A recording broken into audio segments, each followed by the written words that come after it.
আজকে যে ষড়যন্ত্র চলতেছে বাংলাদেশে, আমাদেরকে ওই ব্যাপারে সচেতন থাকতে হবে। তার যে 31 দফা, এই 31 দফাও আমরা প্রত্যেকটা ইউনিয়নে আমাদের পালন করতে হবে।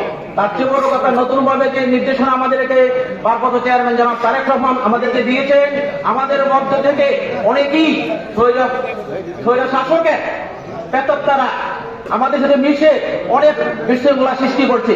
তাদের থেকে পরিত্রাণ পেতে হলে আমাদেরকে ঐক্যবদ্ধভাবে এই ষড়যন্ত্র মোকাবেলা করতে হবে।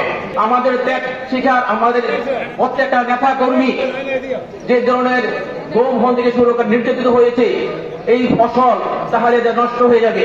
আমরা 17 বছর পর এখন সামনে যে সুযোগ আসছে, সেই নির্বাচনের জন্য আমরা একত্রিত হবে কাজ করলে আমরা আশা করি সামনে আমাদের সরকার ইনশাআল্লাহ গঠন করতে পারবো।